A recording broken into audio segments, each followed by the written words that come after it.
Let's get joined up. This week's show is sponsored by Bandcamp.com, an online record store and music community where passionate fans discover, connect with, and directly support the artists they love. There's thousands of bands and artists on there, including my band, the Rye Dogs, whose second album, Pigs Might Fly, is out right now. Here's a quick snippet of the title track, which is also available on Spotify, Amazon, and Apple Music.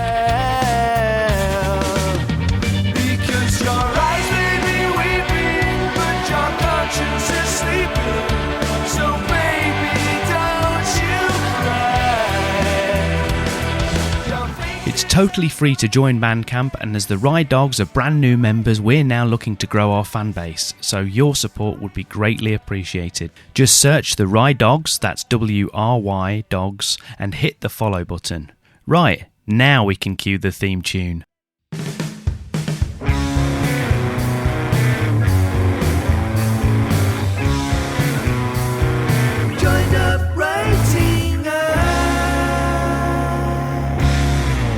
Hello and welcome to the Joined Up Writing podcast, where a little procrastination can go a long way.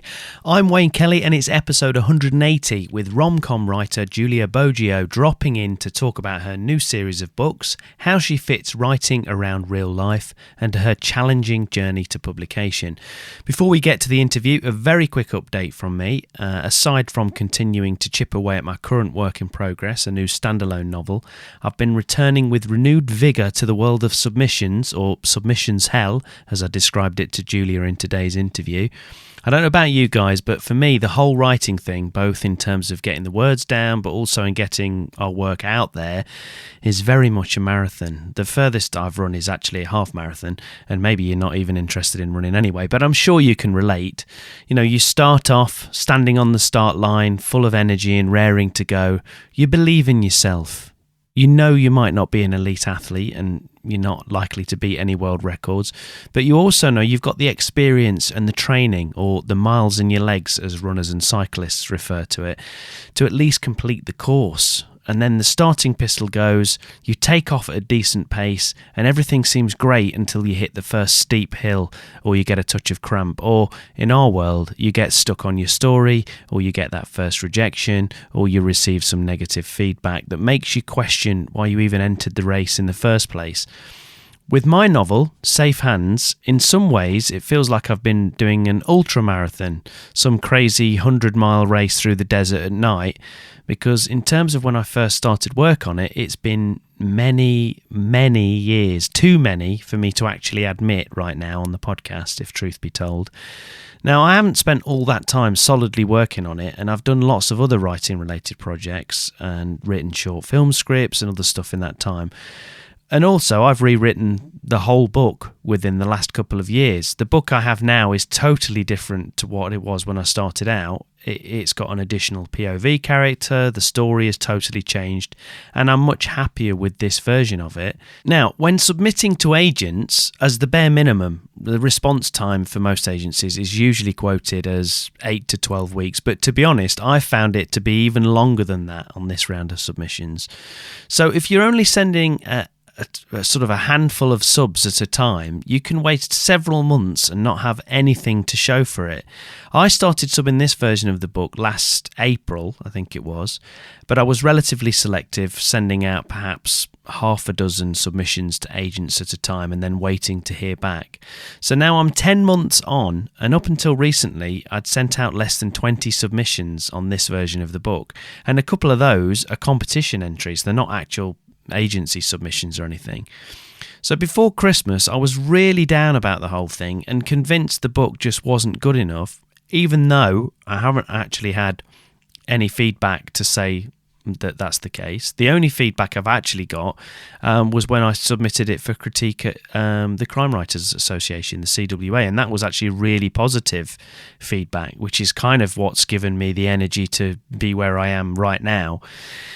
And yeah, the book still might not be good enough. That's still a possibility. But the reality is I haven't actually given it a fair chance. So for the past few weeks, since I kind of got that CWA critique, I've totally altered my mindset, and I found some extra determination to push on up the hill and to just not stop running. Not yet, anyway. And I'm having to trick myself into being more confident than I actually feel and do things I'm not naturally comfortable with, like reach out to writer friends to ask for help and to just generally put myself out there a lot more. I'm also sending out more submissions at a time and showing more impatience, if you like, with the whole thing, because life's just too short to let months and then years of my life slip by waiting to hear back from an industry to give me permission to publish my work. So unless something happens in the next few months, and that's either securing an agent or placing the book with a small press, I've made the decision that I'll go the indie publishing route with Safe Hands. I'll just put it out myself sometime this year.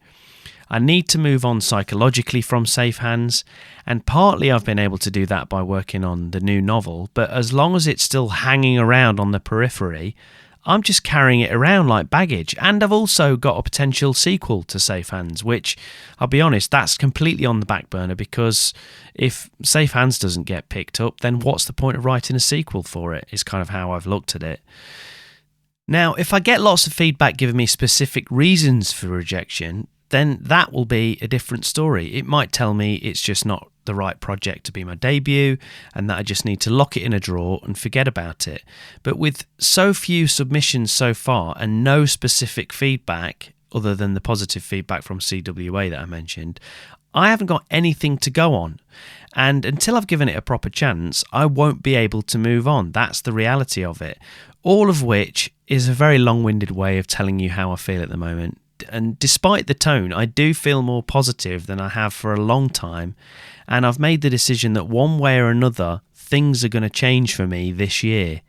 And this is me trying some of that magical thinking that people are always telling me about. You know, fake it till you make it. If you build it, they will come, etc., blah, blah, blah.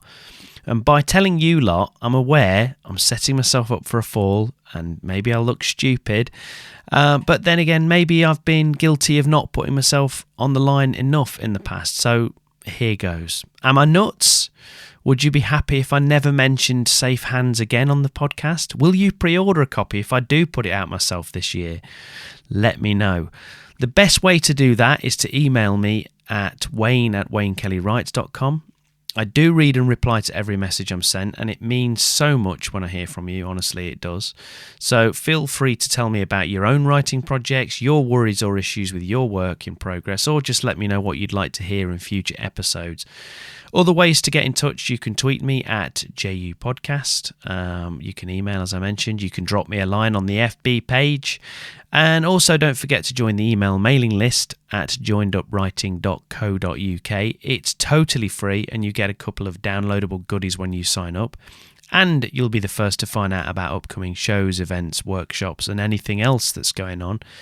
And one more reminder before we get to the real reason you tuned in today, which is obviously the interview, that it's so helpful if you can rate and review the podcast on whatever platform you listen to it on. So please do that. Right, let's get to today's chat with Julia Boggio. So, originally from New Jersey, Julia moved to the UK a number of years ago and eventually met her husband, a Welshman named James.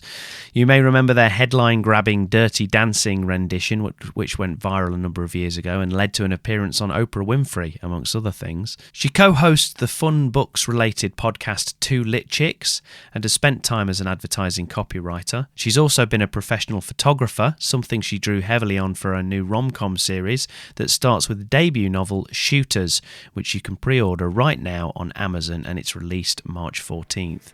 So enjoy the chat, and I'll pop back at the end to wrap things up.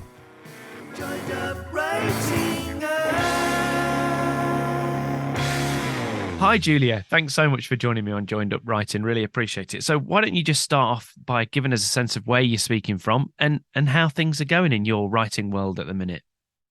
Yeah, I'm calling in from Wimbledon, which is nice and sunny today. Long It may is it here, continue. yeah. It's Where, freezing cold. yeah, it's freezing. Yeah, Absolutely freezing. I'm in But Leicester in the sunny Midlands. So uh, yeah, it's very, as you say, it's very sunny, but it's absolutely freezing cold. But so yeah, we are in Britain, so we do need to talk about the weather first. So I'm glad we've gotten that out of the way. That's it. Yeah, you've got it. Yeah.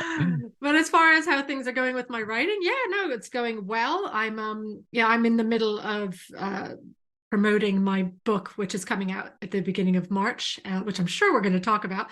But so I'm waking up at 5 a.m. to do all my writing right now. Brilliant. And yeah, no, you gotta fit it in where you can. Absolutely, and I'm sure we'll get onto that at some point. So why don't you mentioned it there fleetingly, but why don't you tell us about your new book, Shooters? Sure. Well, okay. So Shooters is like, did you ever have you ever read Julie Cooper's Riders? I'm You know expecting the what? answer. I haven't actually, but I do know, but I am aware of them. They were a massive phenomena in my youth. I do remember them. They were, and actually, I think that Netflix or somebody might be making Rivals into a TV series. But Right. anyway, sorry, Yeah. back to the point.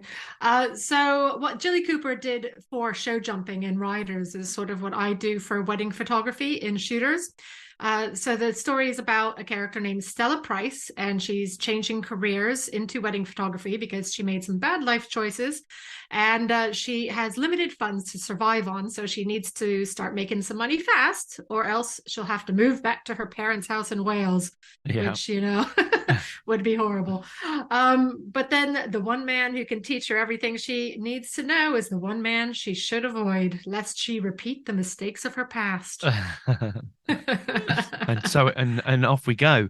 So do you kind of remember what the initial inspiration was? Because I know that in your previous life, or maybe you still do it as well, but you've got photography experience. You were a photographer. Yes, yeah, I started off as a wedding photographer. I think when did I start it? In the early 2000, maybe 2002 was when I started getting into it. And yeah, so the inspiration came. I was at a conference called the SWPP conference in London, which happens every year at the beginning of the year. And I was sitting with a friend named Sarah, and I was saying how I felt like I was losing my way a little bit with photography, and I wanted to go back to my first love, which was writing. And I told her that I kind of wanted to write love stories about photographers. And she said, "Oh, you want to be the Jilly Cooper of photography?" And it was like in that Perfect. 1 second, Yeah. like a plot came to me, the title came to me, Yeah. everything. And then I just got on with it. And you just cracked on. So Hmm. so you're aware of the as you say the strange world of wedding photography. I haven't been a wedding photographer, but I've been in wedding bands in the past. So Hmm. there's a bit of crossover. So I know I've sort of seen what happens on the days and how A lot of crazy, drama. yeah, how crazy people get, and the heightened the bride that kind of wants everything to be absolutely perfect and being in absolutely control of every last little thing. So Oh, yeah. I sort of know where you're coming from on that.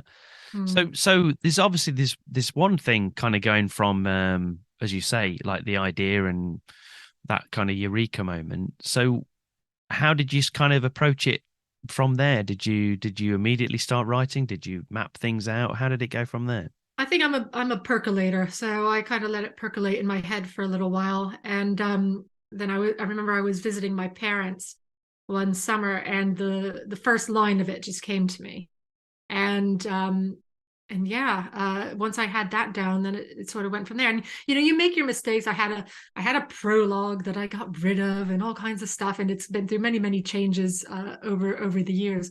But yeah, I think that's with writing. You just need to get on with it. You just need to get something down on the page, don't you? Because if you don't, then you can't make it better if you don't have something to work with. So Yeah, absolutely. And as you've kind of alluded to, so it's a rom-com, but I understand you've also managed to kind of squeeze in some more serious issues and things as well in there. yeah, well, the main character suffers from panic attacks, and that started because of the bad life choices that she had made.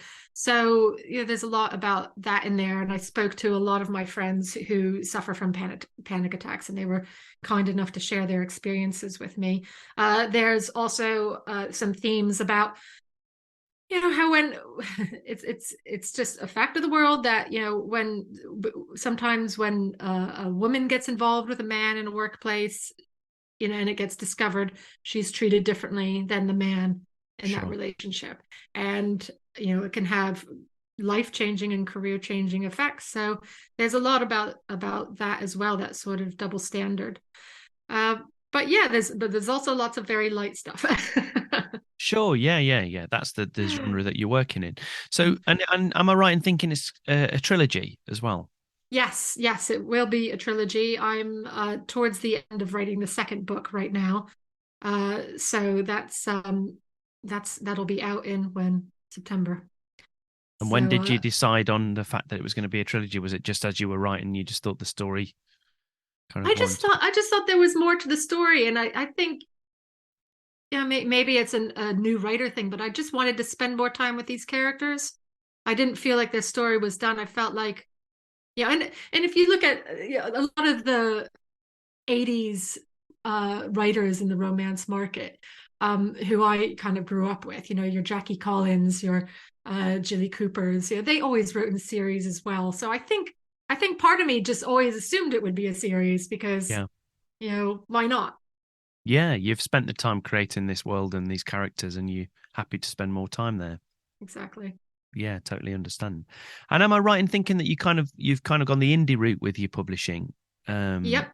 yeah, Yep. and tell me a little bit about that because again, I guess the trilogy thing and having a series that kind of I know from speaking to other indie authors in the past that's a good way to go, isn't it? When you go indie, that's a good Definitely. way to think. Was that kind of in your thinking as well? Well, I mean, the indie route, I hadn't planned on that from the beginning, so it is just working out well. It's a happy coincidence.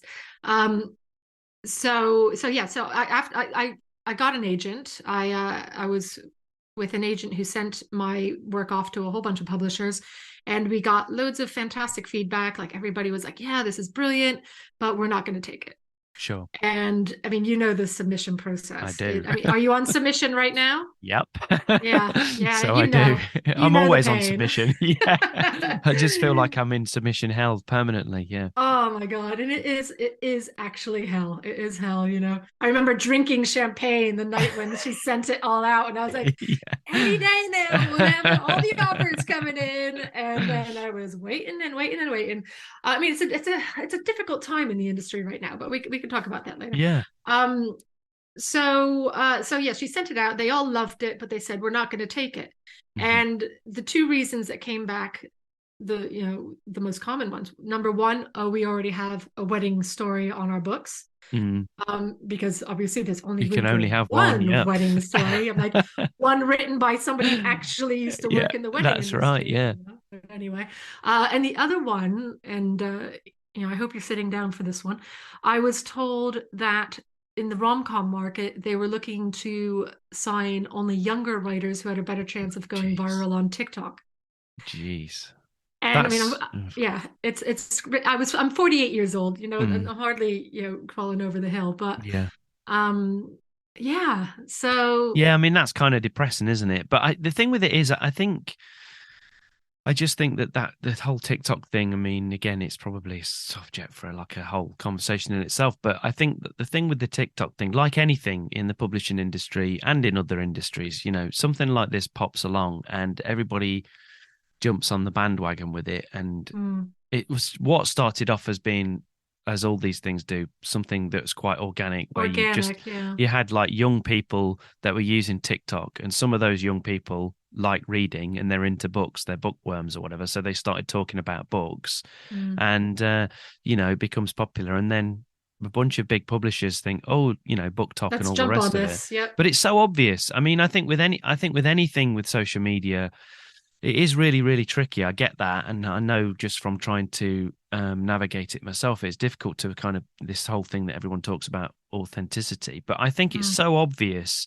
when a big publisher has either jumped on the bandwagon themselves and they've started putting things out from HQ and they're putting things on TikTok or whatever. Yep. But I think you can also tell when they've sort of told an author that they've got to do it and they Yeah. don't really know what they're doing. It's not really their medium of choice. That they've gone on there I because know they've been told most to. authors like to sit in their turrets and write their Yeah, stories. They don't yeah, want to be in yeah. front of the camera. Or find, or a lot of us kind of find, you're well. I think you fall into two camps. You either I have interviewed not that many, but I have interviewed a couple of authors on here before that literally will not have anything to do with social media. I had one, I can't think of the guy's name off the top of my head now, but I had somebody that literally point blank refused to have any Mm, social media. And I was really shocked that his publisher hadn't put more pressure on him. But he said, well, it doesn't mm, matter if they do, I'm still not doing it. But I think so that's one camp. But then I think the other camp is that most people sort of have one sort of platform that they are kind of comfortable with, or that they're mm. kind of more comfortable with. Like some people like it's Instagram or it's Twitter or maybe it's Facebook or whatever. Yeah, Um, and that's the one they tend to do the most things on or be the most comfortable on. And as a yeah, consequence, they're the ones that they come across as kind of the most authentic on. And I think the other ones, I mean, it's similar with the podcast. I mean, I've got a Facebook page, but I'll be completely honest, it's really in the doldrums because I hate going on Facebook. And, mm, so I struggle with it. But I also know that I really should be on there because that's a really good place to find an audience yeah, and all the rest of it. So I yeah. understand that. But It's yeah, it is hard. I mean, I'm trying to be on Instagram, Twitter, yeah, TikTok, Facebook, yeah. all of it. Yeah, Mm. and it is time consuming. I'm actually doing a course right now, on how to do better Instagram reels, which is good for TikTok as well. But yeah, I've learned a lot. I've learned a lot. It's been definitely good for my technique. So if you go if you go on my Instagram, you'll see I've been really into the reels lately. Yeah. But there's it's just the constantly coming up with ideas and creating the content and whatnot. It takes a lot of time. When you want to be writing. Yeah, yeah. Well, that's 5 a.m. in the morning for me. So, Yeah, but that's the best time to do it. But I think the other thing that speaks to, that kind of comment that you said about feeling like you're over the hill or whatever. But again, there just does seem to be a bit of a trend at the moment and I think I hadn't really thought about the TikTok thing, but I guess that's one of the reasons that's become mm. a thing because younger Well, people I mean, most likely be on actually, if TikTok. if you look at the numbers, there are plenty of older people on TikTok. Yeah, yeah, It's no longer just a young person's social media yeah, platform. yeah, And I am trying to, get my head around it. And it's fun because I think of each of the social media platforms, I think of them as having their own personalities. yeah. That's a good So way of thinking about it. what goes well on Instagram wouldn't go well on TikTok. TikTok's a Mm, bit more in your face, and mm. like you've got to really capture people's attention very fast, so they're going to scroll past. Or whereas Instagram, it's a little bit more about the pretty picture. Yeah, you still need to hook people, but I think it's a little bit softer Yeah, yeah. as a platform. And Twitter, who knows what the hell Twitter is right. I think Well, yeah, it's a yeah, good yeah. spot for writers to talk to each other, but I feel like we're kind of like we're all still on there, but we're like we don't know what's going to be happening No, to that. I was not going to go onto Mastodon. I'm like I do not need another no, I social don't need media another one. And I platform. do know people that have tried it and they've said that they've been absolutely bewildered by it because it's so fragmented. It's not the same as Twitter. You sort of have Yeah. to. It sounds to me. It sort of sounds like a text version of like I don't know whether you remember Google. Yes, I was just going to say It's with the Circle. No, what was it circles. called? Yeah, Circles or Yeah, something like that. yeah, Yeah, it was something like yeah. It was horrible because I was blogging at the time, yeah, and I had a mummy blog called "I Carried a Watermelon," yeah, and so I was at a conference, and Google was sponsoring everything, and they wanted us all to be jumping onto this Google Circles thing, and I'm just like, I don't know what the hell is going on here. yeah. It was so hard to use. Yeah, I remember it. Yeah, I've probably still got a profile on there from many years ago that I Oh, I haven't think they touched. canceled it. Yeah, I yeah. think I they think you're it's right, actually actually. gone. Yeah. Yeah, I think you're right. I think they destroyed it. They're like, let's just sweep that one under the It's like carpet, MySpace. along with Yeah. New Coke and MySpace. So, So sorry. So I derailed it there. So yeah. So as you were saying, so you kind of got the as we all do the inevitable kind of knockbacks, but rather mm, than just stay on that treadmill ad infinitum like some of us, you decided to actually push on and yeah. go the indie route. Well, I mean, I am 48 and I just didn't want to put it off anymore. I've wanted to Sure. be a writer since I was young, and I knew the book was good, and I've got a degree in marketing. I ran my own photography business for 15 years. I'm an entrepreneur.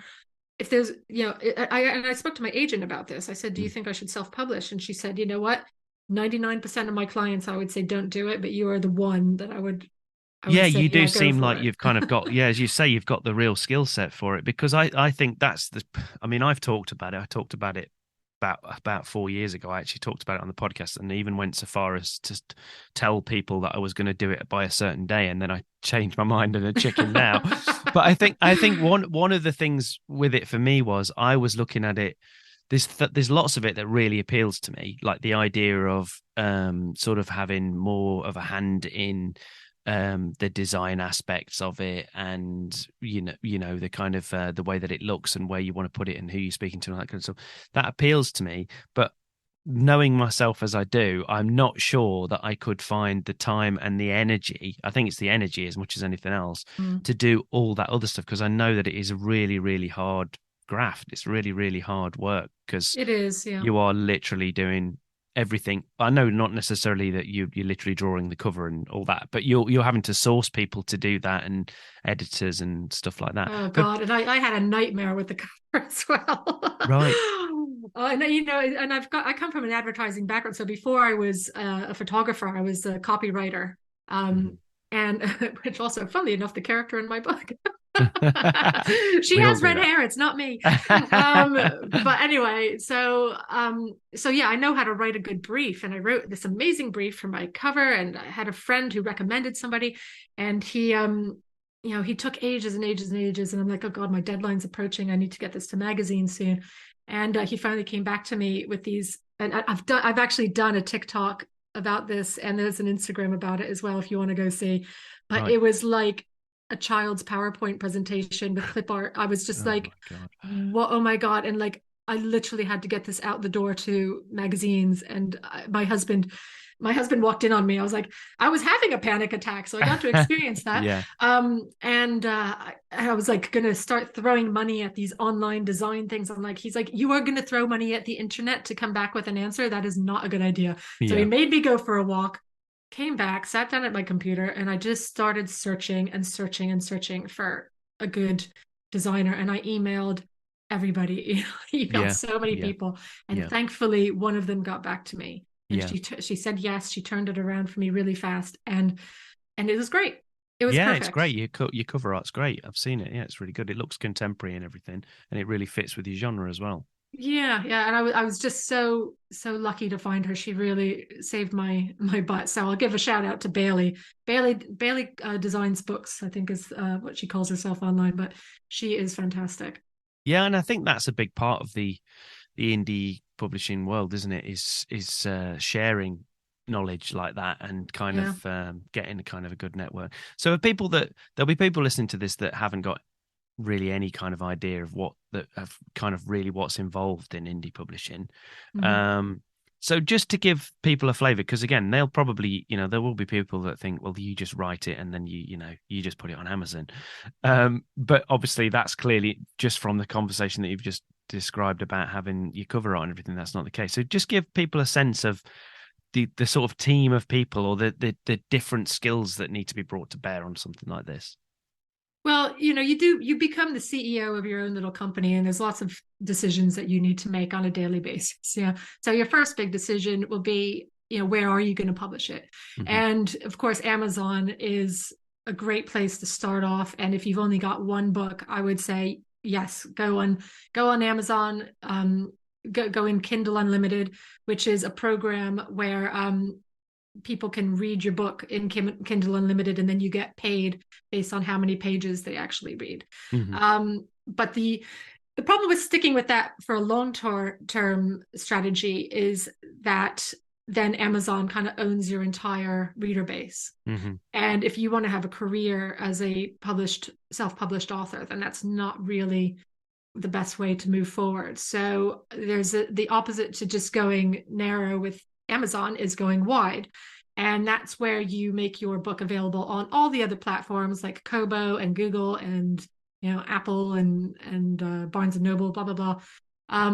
So, and I'm talking digital here. So this is just on the digital side. Yeah. Yeah. Um, and then on the print side, I've used a company called Ingram Sparks, Yeah. and they actually supply Amazon with copies of the book. So Amazon doesn't allow you to do pre-orders with paperback.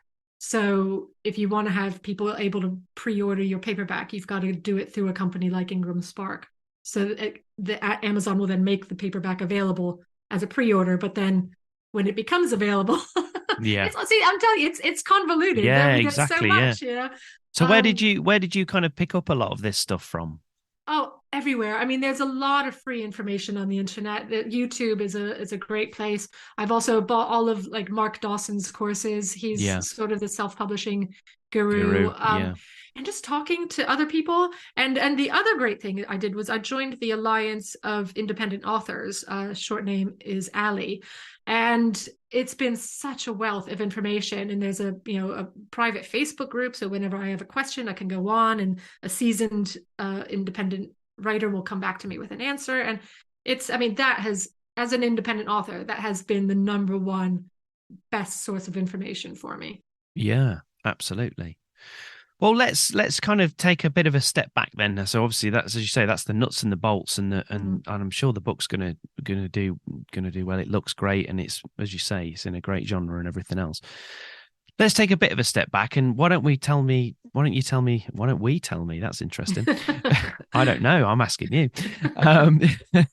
Yeah, why don't you? I'm going to leave that in. Yeah.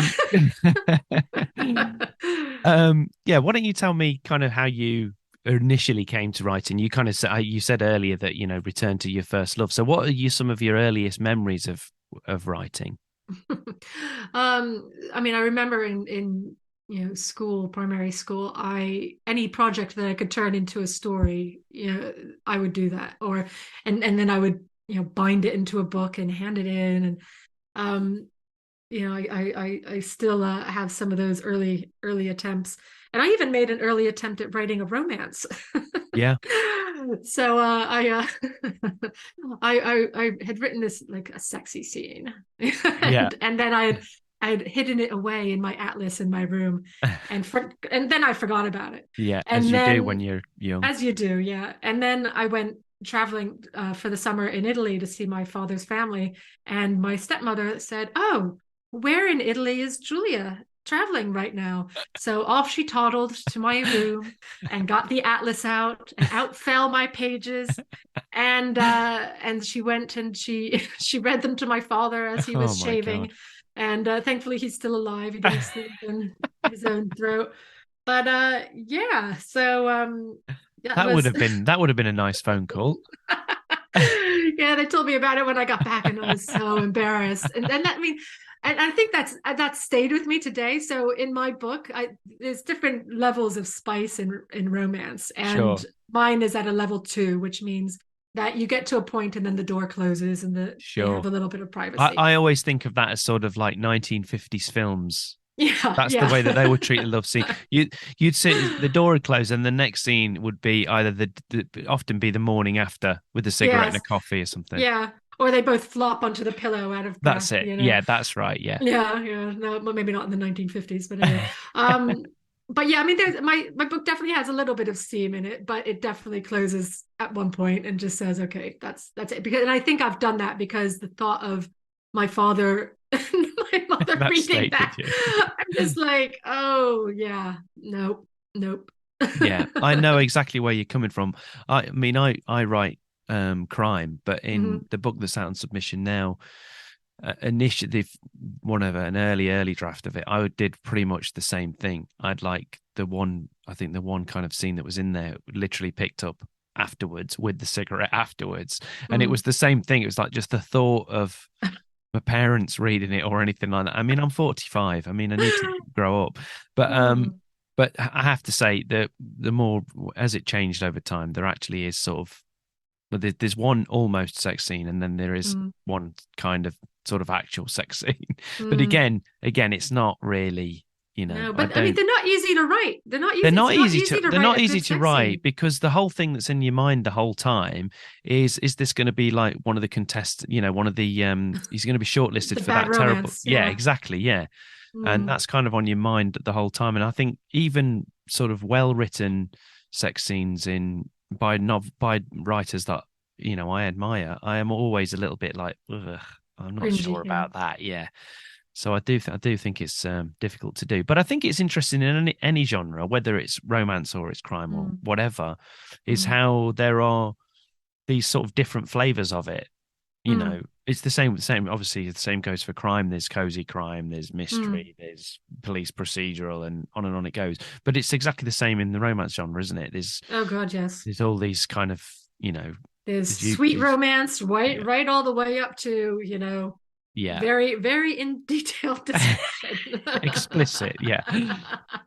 Yeah, it So scratches a yeah. different itch, but I think that's quite interesting. So your early attempts with that, and I think you were kind of drawn to the fantasy genre when you were younger as well. Is that right? I was, yeah, yeah. I mean, I've always read comic books, and I think my first love interest was an elf from Elf Quest, It was the and ears. I still remember Cutter to this day is my my first love. Um, but yeah, so I read a lot, especially since starting the podcast. Mm, Because I've got the podcast Two Lit Chicks, and we talk to well-known writers about the books that changed their lives. So each of them yeah, gives us three books to read, plus we have to read their book as well. And God, my God, have I read a lot since then. But yeah, if I had to choose, fantasy and romance would probably be my go-tos. yeah, And then you've got yeah. fantasy romance now. It's even push them together, even Yeah, better. that's right. Yeah. So you obviously you did that when you were younger. Then you kind of life happens and lots of things happen in between. So what obviously when you had that kind of conversation and this sparked the initial idea, how did you kind of get back into writing? Do you kind of remember the first time that you sat down again and how it felt and how you approached it and how you found your way? Yeah, you know what? You just once I had that first line, I put that down. And you know what? The amazing thing is that line has pretty much stayed intact all Yeah. through the editing. Yeah. So, and you just go line by line, and soon enough you've got a chapter, and then you've got two, and it just keeps building. And it's amazing how quickly it happens. And I mean, I'm sure you get 10,000 words in and you're like, yeah, this is great, Yeah. I'm Yeah. flying, da da That's da. it. Yeah. And you get to 30 and you're like, this is the worst thing I've ever written, why am I bothering? And then you get to 50 and like, oh my God, I'm like halfway through a book. Yeah. Yeah. And then it's like not smooth sailing after there, but you are definitely on the home straight. You get to 70 and suddenly, Yeah. Yeah. but it is a really exhilarating feeling. And it's you just, like anything, you need to just sit down and do it. Yeah. It is. Yeah, I mean, that's the only way to actually write, is to actually write. And you So, said you describe it there as exhilarating. Why do you write? What do you love about it? just my imaginary friends. I don't know. I love the idea. I love the craft of it. I really love words, Yeah. and I love punctuation. You sound like you're confessing. You sound like you I were feel like, Alcoholics Anonymous or something. holy Father, I've sinned. No, I mean, we just did a episode on the semicolon because I really love semicolons. Right. You know, You just love punctuation, period. I love it. Period. Exactly. See what you did there. And yeah, I love words. I love stories. I've read my entire life, and I think some people can read and think, I don't want to do this. I just want to enjoy it. But for me, I've wanted, I've wanted to put out stories that other people would enjoy reading. And now I've done that. I'm getting reviews back, and people are going, "Oh, I love this." People I don't know are Yeah. saying, "Yeah, I really love this book," and I'm just like, it just makes you really, it makes you get all weepy inside. Yeah. Well, that's great. Um, It's great that you're so passionate about it. yeah. So you mentioned there, well, at the beginning, the top of the podcast, you mentioned about your writing regime and the fact that you have to get up with the dawn patrol to get the words down. So tell us about that. How did that kind of when did you decide that that's how you were going to approach it, and how do you go about it? Well, I did it for the first time in the second lockdown because, I found that one particularly hard. I think we probably all did, because you already knew what was coming, and Yeah. you knew how hard it was at that point. And, so I knew that if I didn't get up at that time, then it wouldn't happen, because I've got two young children as well. Um, so that I knew I could do it. And then recently, I started the podcast, and stopped writing because of the amount of work that was involved in it. And I had been on a real flow before then, and it just stopped. And then you kind of get to a point where you're like, oh God, can I do it? Can I go back to it? Yeah, the Yeah. characters aren't in your Yeah. head anymore. Yeah. And and you really need to claw it back. And there's just a lot of worry and insecurity that goes along with, jumping back into a project that you're halfway through. Yeah. And so, the marketing for this book came along, and for shooters, and that, I mean, that takes up my time, a lot of my time, all day I'm Yeah. thinking about it, contacting Yeah. people, making plans.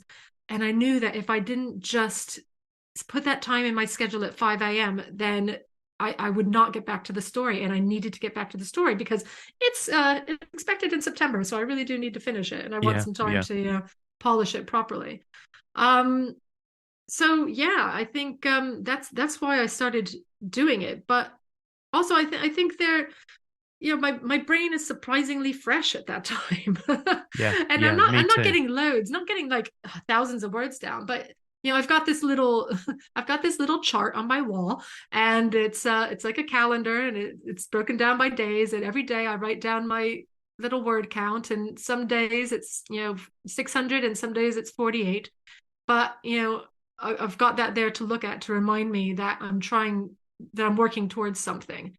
And when I started doing the 5 a.m.s, I was at 60,000 words. Now I'm into 70 plus thousand words. So it's it's working. The story is getting written. So Yeah. What feels like a good day writing for you in terms of, like, some people are really hard and fast about it. They'll say, well, I've got to do X amount of words or X amount of pages, or I've got to do a chapter or whatever. Do you have like a set thing like that, or is it just very much if it's good, it's good? well, I mean, I'm aiming for 500 Yeah. good words, on a Yeah. day.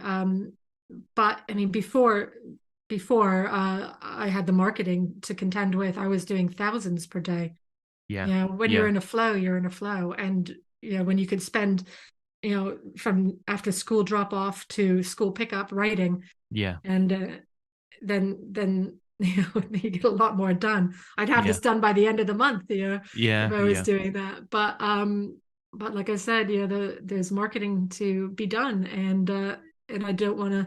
And I also want to make sure I, keep things that are important to me in my schedule, like working out and, you Yeah. know, time for myself. So it's yeah, it's a very, very thin balancing act. But Yeah. if you want something done, ask a busy person, right? Absolutely, yeah, that's right. That's So exactly right. So, I mean, sort of the publishing side of it aside, all that marketing and all that stuff. What's your favorite part of the actual writing process, would you say, and why? I think the editing, when you've got something down on paper, and then you can go back and make it actually good.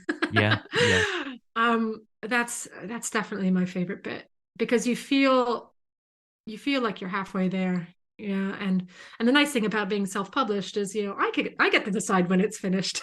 yeah, yeah, So yeah, even though I do have a professional editor that looks at it, and I have a wonderful, wonderful team, shout out to the J Coven, who we all read each other's stuff, and their feedback is really important to me. So yeah, it's that's editing, definitely. it's the editing. And would you say, are you a planner, or do you just wing it right by the seat of your pants? A bit of both, a little bit Yeah, of both.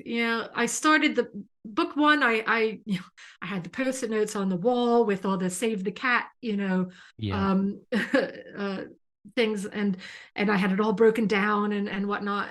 And that's how that book worked. But then I started book two, and I wasn't 100% sure where things were necessarily going, so I was a little bit looser, with writing that one down. But then eventually it comes into sharper focus, and I mean, I like to know where I'm heading. I yeah. like to know where I'm heading. That's sort of important to me. um but even if you plan it out, when you're actually writing it, there's still so many decisions that need to be made, and Of course, yeah, your characters can surprise you as well. You yeah. never know where a day's writing is going to take you. So No, that's what's exciting about it. hmm. So what would you say is the best piece of creative advice that you've been given along the way? It might not necessarily have to be specific to writing. It might just be because you've done creative careers and stuff before that as well. But what would you say is kind of the thing that's kind of stood out? Well, I remember I was working on a campaign once, and my brain was just stuck. We had been stuck in a meeting room for ages, and my creative director just said, just change your point of view. Hmm. And he said, lie down on the floor. Just do something different Yeah. to shock your brain into seeing things differently. And you know what? It worked. So if I'm stuck, I go for a walk, and it's amazing what a bit of fresh air can loosen up in your brain. Yeah, that's a good piece of advice. As you say, when it's the old thing, the definition of insanity, isn't it? Just repeating the same thing over and over again and expecting a different result. Yeah. Um, and if you could go back and start again tomorrow, what would you tell your younger self? I mean, would you start writing at a younger age, do you think? No. I mean, I wrote a lot. I wrote in here's a funny story for you. I wrote a lot in university. I took a couple of creative writing courses. Hmm. Um, and I'd been working on this wizard story and about a wizarding school. And I'd written it during one creative writing course, and then the next creative writing course I wanted to sign on to with the same teacher, but I needed his permission to do it. So I Yeah. went to him and I said, I'd really like to do your course again. And he said, yeah, no problem. He said, Julia, I think you're going to write the great American novel one day, but no more of those wizarding stories, okay? If only. Literally the next year, Harry Potter came out. Yeah. Yeah. Okay, so that's another bit of advice. Don't Yeah. listen to your heart. Don't worry what other people are Yeah. telling you to write. You write what you want to write. You do So what floats your boat. That's exactly. definitely a good Don't piece of. worry about trends. Yeah, absolutely. So you mentioned your two lit chicks, your podcast. Just tell us a little bit about that so people can go and check out that as well. Yeah, sure. Yeah, we've been doing it now since June, I think, and we talked to well-known writers about the books that change your life, kind of like Desert Island Discs, but for books. Yeah, that's yeah, Yeah, and great. so it's really great. We've spoken to Bonnie Garmis, Joanne Harris, Damien Barr, Georgia Pritchett, Kit Duvall. I mean, I could keep listing because Yeah, it's we great. just stalk people until they talk to us. And we That's actually it. next That's the way. our next interview is with Robert Kamen, who wrote The Karate Kid. Brilliant. Yeah, so we're really looking forward to that one. Um, but yeah, no, and we also do this like short content in between our main interviews. So we Yeah. do little things about like you know like we told this story about Charles Dickens when Charles Dickens and Hans Christian Andersen went to stay at Charles Dickens's house, and I mean, it's just a hilarious story. It did not go well. They didn't hit And it off. then no, exactly. And then on Fridays we do literary quizzes. So we did like on following on from that one, we did the chickens or Dickens quiz. Is it a breed of chicken or a Dickens character? Surprisingly hard. I got 4 out of 10. So yeah. Oh, But that's great. it's fun. Yeah, it's Yeah, me yeah, and a fella named Edward Crocker. yeah, Not a chick, I know, but my original host left, so Ed took her place.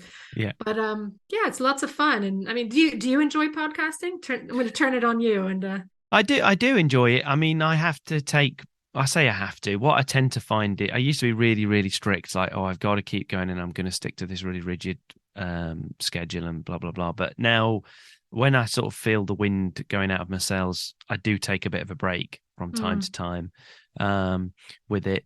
And yeah, I do. I mean, this is the best bit is obviously talking to people like yourself. It's chatting to people. It's great when you get contacted by listeners and something in particular is connected with them. And also, and I was going to ask you about this. Obviously, you're just starting off on your with your books coming out and everything else, so it'll be interesting to see how it pans out with your podcast as well. But I think mm, the other thing with it is as well is it kind of gives you a way to kind of keep yourself honest in terms of you can tell people that what your plans are and what you're going to do. I mean, you can completely ignore what you've said as well, which I've done in the past, but mm. you can actually try to kind of give yourself a bit more accountability with an audience or talk things through. And everybody's got the same. I think the biggest thing for me, because I've been doing it since 2014, Mm. and I started off with a co-host for the first sort of 18 months, a couple of years or something. and then kind of ended up going on doing it on my own. But I think the thing that's kind of struck me over dozens and dozens of interviews is even with people that have written 20 or 30 books, they've still got a lot of the same concerns and worries and self-doubt and everything else that somebody that's just starting out on the journey has got. Yeah, well, we're all writing their creatives at thing. the end of the day, and it's kind of part and parcel with being a Yeah. creative. I'm always more suspicious of people that don't have any self-doubt because they don't tend to be very good in my experience. You know, most people have got some kind of, you know, at least they're questioning if what they're doing is any good, and they're trying to make it better, and they're seeking feedback and all the rest of it. I know it's a fine line sometimes because you can just will yourself into inactivity and you don't do anything because you just think everything you do is terrible, and that's not good either. No, exactly. But I mean, yeah, I saw it in the photography industry as well. You know, you got people who are at the top of their game sometimes who think, oh, well, I've got nothing left to learn. And there's always something left to learn. always, Yeah. absolutely. I think that's, and I think particularly with something like writing, it's Mm. there's no that regardless of what people will tell you, there are absolutely no hard and fast rules to any of it about, and that goes for everything. It goes in the actual writing, but also how people make it. I've had people on here that have said, for example, when trying to get an agent, I've had people tell me, oh no, you must be really, really selective. You must pick the best 3 agents that you want and only send to those guys first. And then when they come back, then you send another 3. And then I've had another person on here that's literally said, oh no, I just sent out like 50 straight away. And then when I didn't hear back in 6 weeks, I sent another 50, you know, so it's, you know, and that's what worked for them. So my thing always is, if it works for you, then it's right. Yeah, exactly. Exactly. Um, That's a good way to look at it. I think that's the thing, and I love what I love about writing and the industry and the people that you meet and everything else is, as you just said, there is always something to learn, and obviously I think that is something that kind of appeals to me in a way with the indie publishing side of things, is that you've got all the writing and everything else, but then you've got this whole other beast that you've kind of got to get to grips with, that you've kind of got to get your head around, and picking up all these other new skills, which is you know, it's exciting. I should imagine it's quite daunting as well. It is daunting. I mean, because you know, when you're changing careers as well, you think, my God, you know, I've built up this reputation, I've got to do it all over again. And it's hard, you know, but you know, when I think about all the new friends that I've made since I started on this journey, you know, it's great. I mean, my life looks very different to what it was, you know, in 2019 when I got going with all this. So yeah no, it's an exciting journey. Long may it continue. I'm sure it will, and best of luck with the books. So just remind us, tell people where they can find Shooters and when it's out and all the rest of it. Sure. Shooters will be out in paperback on March 6th and in digital form on March 14th. And for now, it's just going to be on Amazon. Future books, as I said, will be wider, but right now, yeah, Amazon is the place to go to find it. Yeah, it's a great starting place. And just tell people where they can find out more about you online, and obviously remind them to go and check out your Two Lit Chicks as well. Yeah, so I mean, Two Lit Chicks is on all podcasting platforms, so just type it in and you'll find us. And as for me, I'm on social media. I've tried to keep it as easy as possible. I am generally at Julia Boggio on Twitter and Instagram, and on TikTok, I'm Julia Boggio Writer. And where else am I? Facebook, and that's Julia Boggio Author. So just to mix it up there a bit. Yeah, keeping it fresh, that one. No, I know Facebook. That's the problem with Facebook, because everybody has personal Facebook, so you tend to have to add that bit on the end, don't you? Yeah, I know. And the photos have to be different. So you're looking at them really small, going, which one am I? That's right, yeah. Well, I'll put all of those links in the show notes, and it's been great to chat to you, Julia. But for now, thanks for coming on Joined Up Writing. Thanks for having me. Joined Up Writing. There you go. Thanks again to Julia, and I'll put all of her links in the show notes over at joinedupwriting.co.uk. That's it for this week, other than me reminding you to make sure you subscribe at Apple Podcasts, Stitcher, Spotify, Overcast, YouTube, or wherever else you get your podcasts from, and that way you can have the podcast downloaded automatically every week. Also, remember to leave us a nice rating and review on Apple Podcasts, as it really does help others to find the show. Or, just recommend it to one of your mates. And don't forget, I need your input on the Joined Up Writing book that I mentioned a few weeks ago. So that's it for this week, but thanks for listening. I'm Wayne Kelly. Happy writing, stay safe, and I'll see you next time.